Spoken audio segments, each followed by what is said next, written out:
The 11th Sibyl, Abyssus Sibyllae, a novel written by Michele Sanvico. Prologue. A Dream in the Night. A full moon night, a night of radiance. A light breeze runs over the vast, sleepy expanse, gently caressing the grass made tender and damp by the fresh, glittering moisture.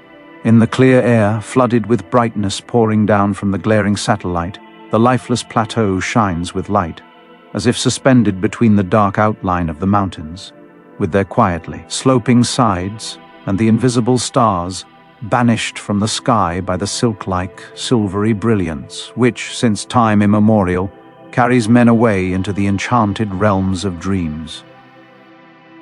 On the great silent plain, the boundless dome of the universe obscurely looms.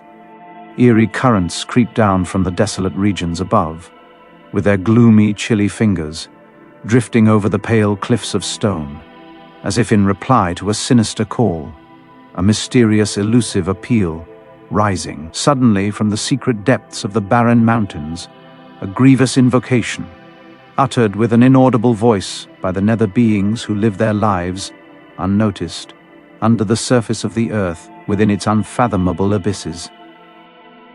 Only the huge imposing mass of Mount Vettore, crowned with divine refulgence, challenges the nocturnal sky, a cosmic void spangled with distant suns whose brightness utterly disappears under the moon's fierce blaze.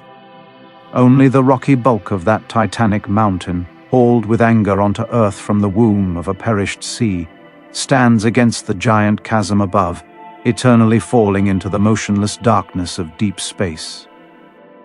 Like a gigantic ship emerging in the still silence from the ocean of dreaming grass, and drenched in pure white light, the mountain guards the secret trails and elusive routes through which, as they rapidly ascend the steep slopes of the towering cliffs, the ancient dwellings of mighty divinities can be reached, the deities whose far-reaching rule, extending across the high ridges and dizzy crests drowned in the lifeless supernatural glare, expands as far as the evil elevation, grim and frightful, of Mount Sibyl.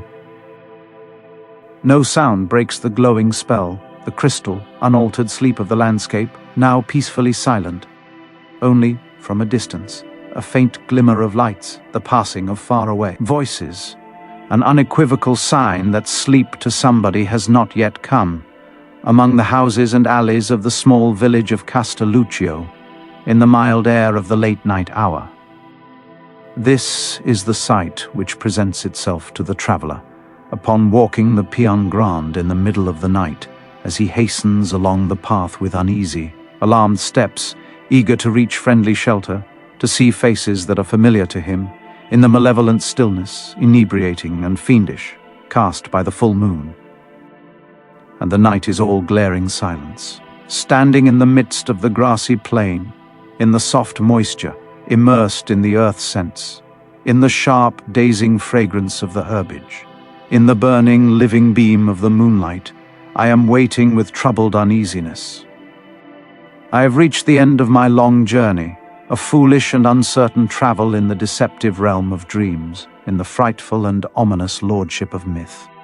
I have brought to completion my weird search, my unusually eccentrical inquiry, my unwise investigation, of which the consequences shall be unpredictable and ill-omened. The night protectively enshrouds the open grounds, peaceful, unmoving.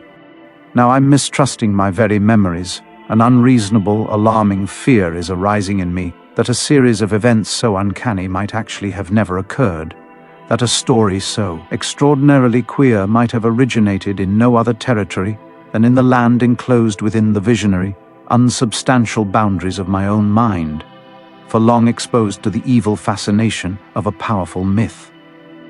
However, so excessively acute and unceasing has been the grievous, obsessive call which has surged among these mountains, lying in darkness, so highly commanding has been the voice that, with a horrible quivering, has overwhelmed with gloomy wails the echoing ravines between the steep, barren slopes, that I'm now wavering.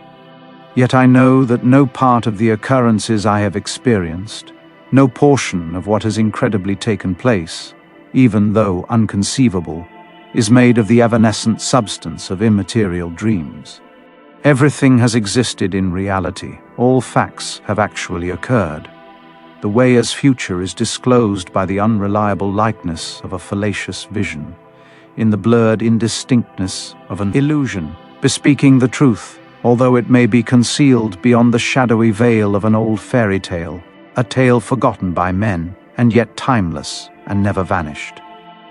And my design, to tell that fairy tale, to preserve the memory of its narration, availing myself of vibrating, life-bringing written words shaped into the form of a rescuing, sheltering shield, may help perhaps my soul not to give itself up, relinquishing all hopes, to the insatiable and overmastering power of everyday routine, to the unchallenged jurisdiction of oblivion and neglect, to the frantic and devastating rule of insane madness, which are all unrelentlessly dominating the world.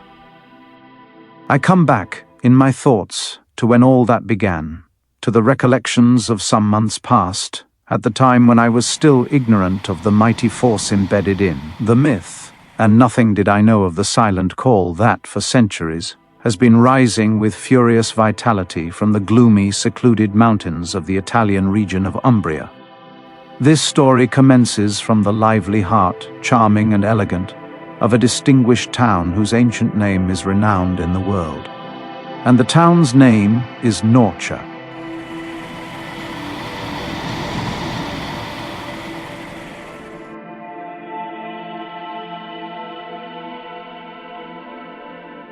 You have been listening to The 11th Sibyl, Abyssus Sibyllae, a novel by Michele Sanvico, demo English version,